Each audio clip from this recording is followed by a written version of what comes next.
Okay, I'm back. I've just had a shower. What's important is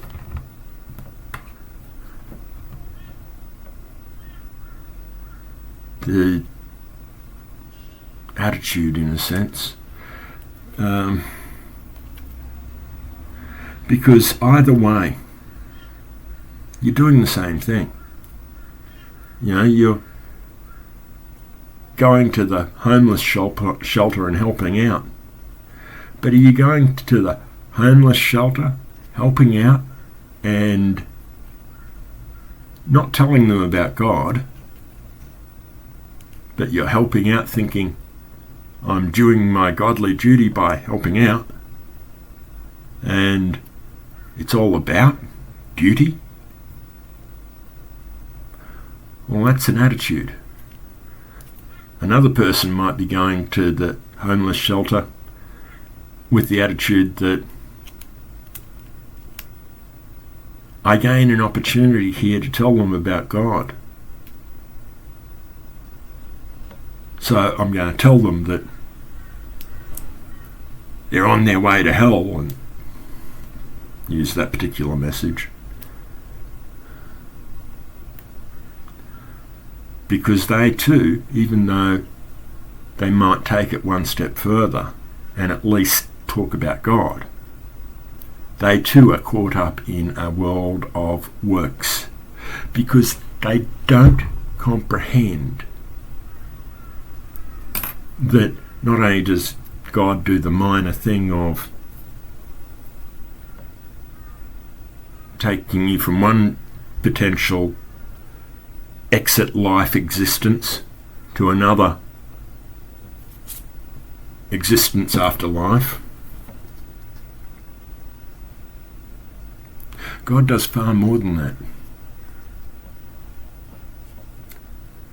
God gives you a wonderful life right now. I'm not saying a wonderful life as in God makes you an instant billionaire. No. Is that a wonderful life? To some people, maybe. But those people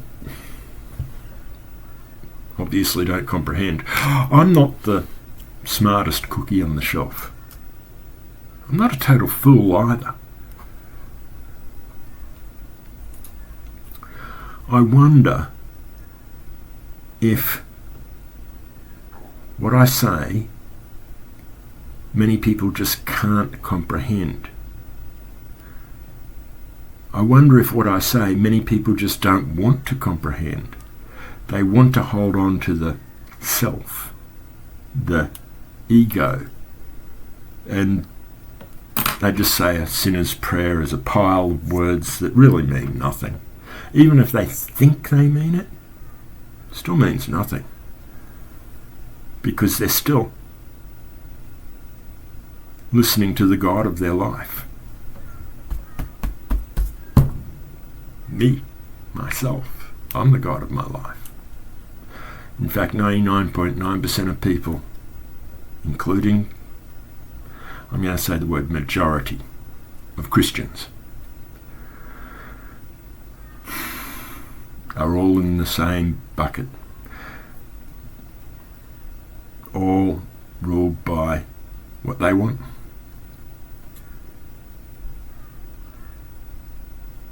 I'm not saying be ruled by being charitable. Of course not.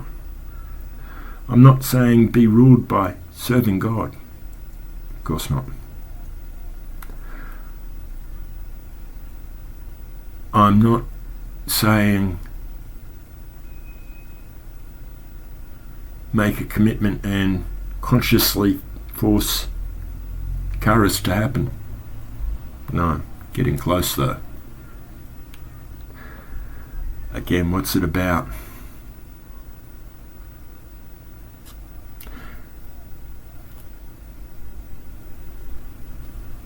It's not about heaven and hell. And if you think it's about heaven and hell, I wonder if you even know God. I can't say you don't. But I can say you don't know God well enough to realise that God doesn't care about heaven and hell. God just wants relationship. God wants a relationship with us. And he's willing to send Jesus, which Jesus is a third of God, not that they are separate thirds. The Trinity's a bit, it's a subject on itself. I could talk for hours on that just to explain that, and I'll only explain the slightest bit. But Jesus is holy God, and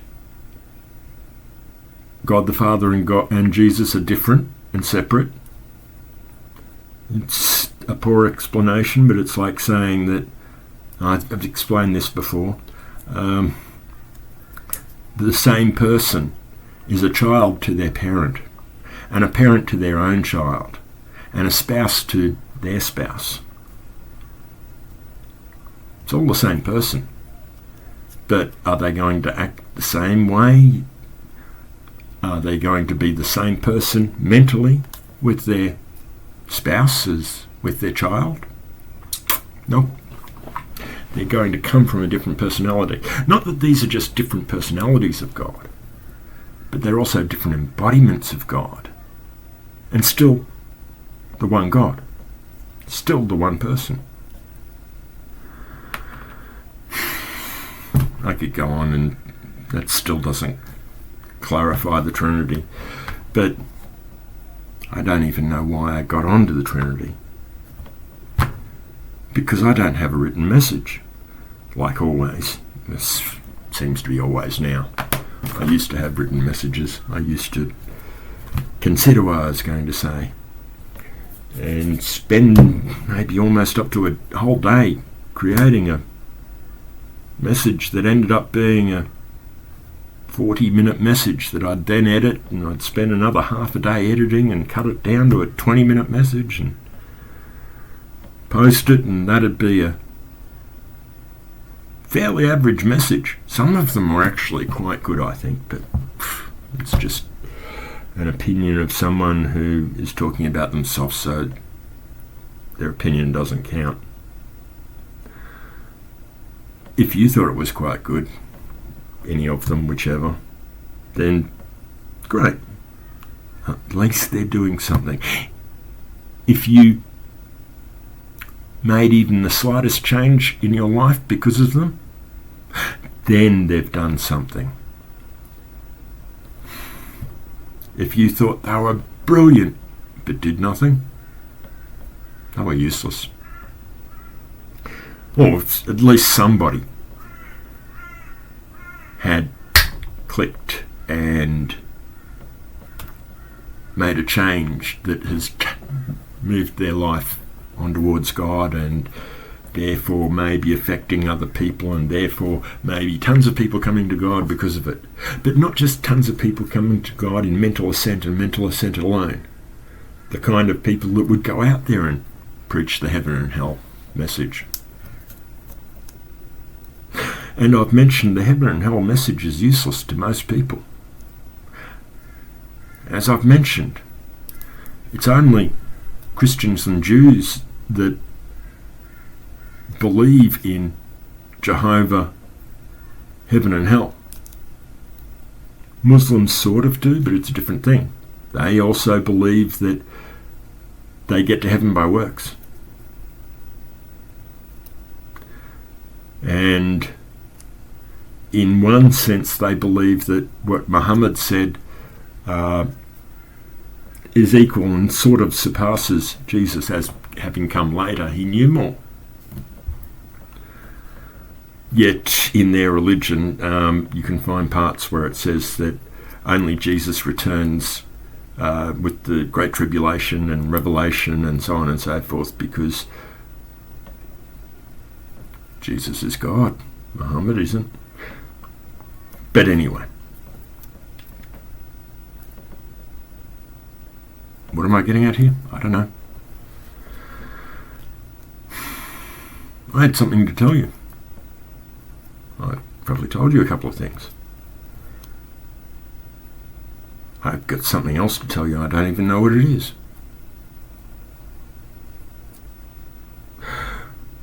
Ray and Ray's disciples talking about heaven and hell. Sure, they'll affect people.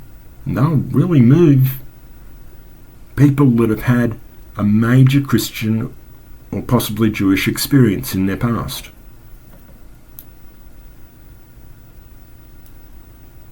But what is that? 10 to 30% of people at best? Most people are atheists or skeptics or agnostics or people that are Hindus or Buddhists or Muslims or whatever else. They are Peter going to the Jews, and I am Paul going to the Gentiles.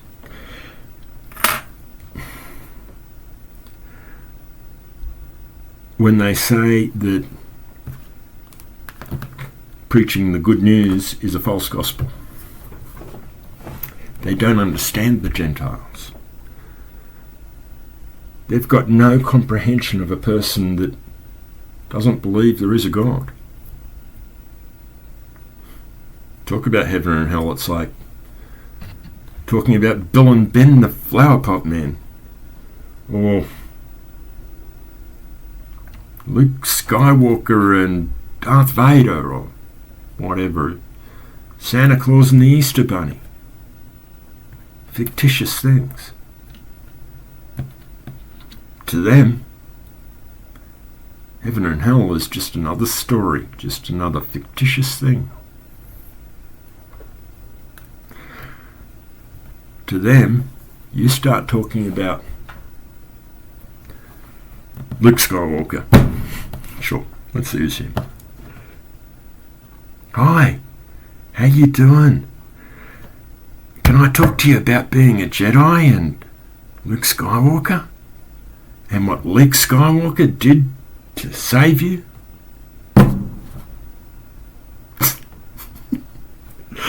It's a joke. You become the joke to them.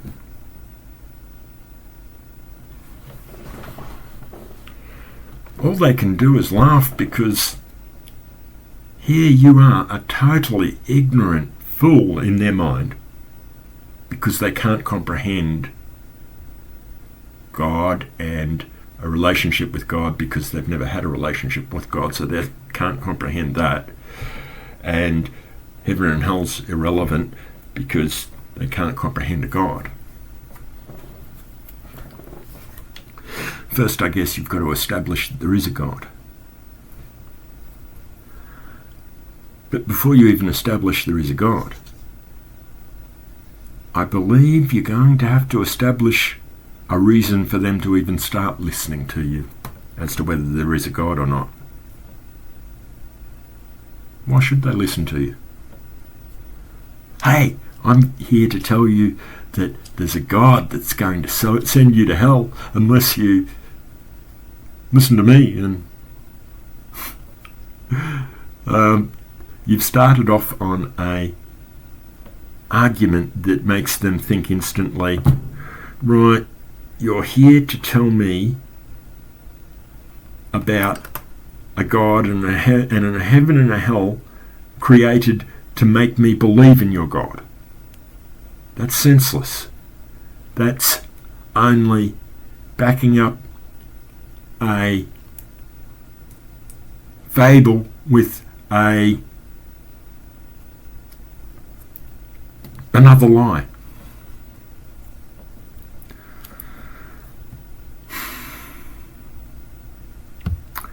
What if we had the approach for the atheist that, sure, life can be better. Maybe your circumstances won't change, but I can show you a way that I'm talking about the same thing yet again. Somebody out there needs to hear it this way. But talking to the atheist, and I'll try and wrap this up really quick, because I'm talking about it yet again. Talking to the atheist with the better life, and not better circumstances, but if you let yourself discover God, you discover a fantastic life within this life. No matter what your circumstances, you're better off from what you now have internally. And even forget heaven and hell, you're still better off. They might listen. They're not going to listen to you're a sinner and you need Jesus. And if I was to boil it down to a couple of words, that's all those couple of words are. Sure, they might start with, well, have you ever lied? And, well, have you ever whatever? And the Bible tells you that if you lie, you're going to hell. And sure, they might use a pile of words, but it's the same thing.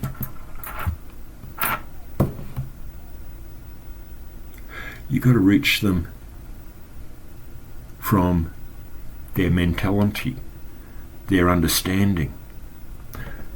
You go talk to the Christians and the Jews who have that mentality, that there's a God when in heaven and hell. And you say that you will be all things to all people by giving them, every one of them, exactly the same message. But with the man in the suit, I'll talk like a businessman. With the person in the yellow vest, I'll talk like a tradie. That makes you all men, all things to all men? No. I think more so what the point of that is,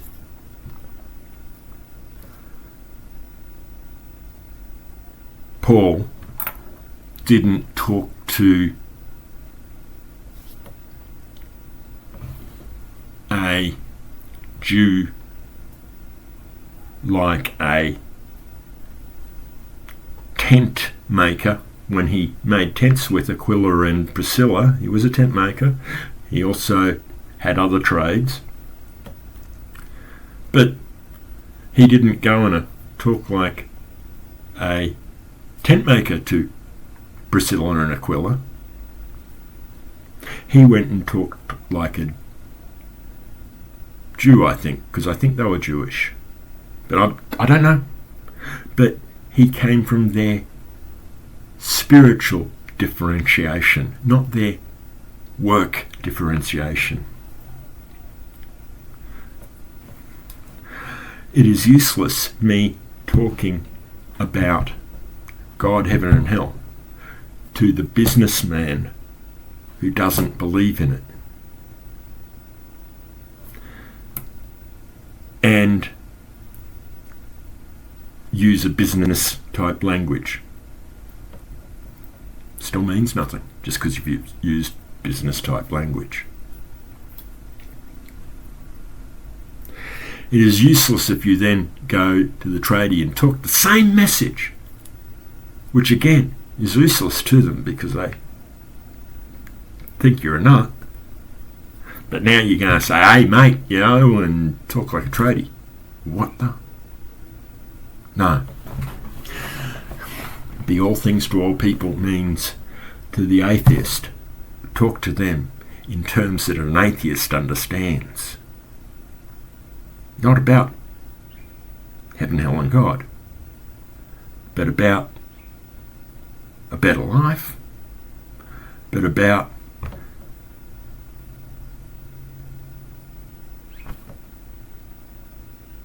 being a person that has the environment around them change purely because of the change already in them. I'm not saying that when you gain God's love and become more loving, that all the hate around you disappears. No. But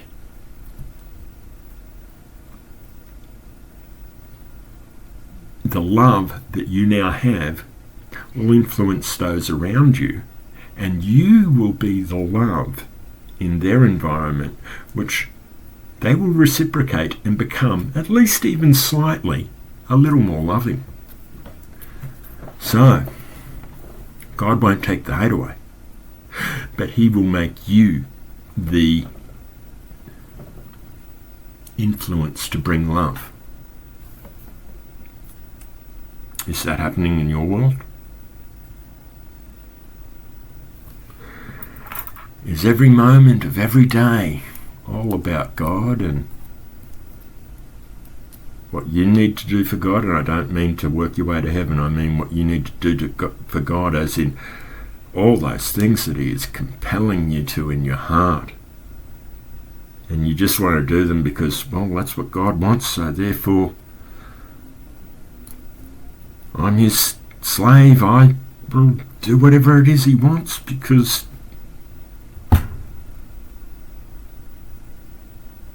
it's a wonderful thing having God in your life, and A, I appreciate it. I'll do it out of appreciation. B, I want more of it. So I'll do the do's because I want more of the communication, more of the love, joy, peace, patience. I think I've hit that just slightly differently. So maybe that's why I've had to sit here yet again after spending, 4.5 hours this morning, something like that, and some of this afternoon. Well, I guess it's on 5 hours now. Anyway, I think I'm done. For the moment, at least, anyway. Got to get on done other things. It's not as if my ministry is to sit here and make these videos. Bless you, govern well, encourage.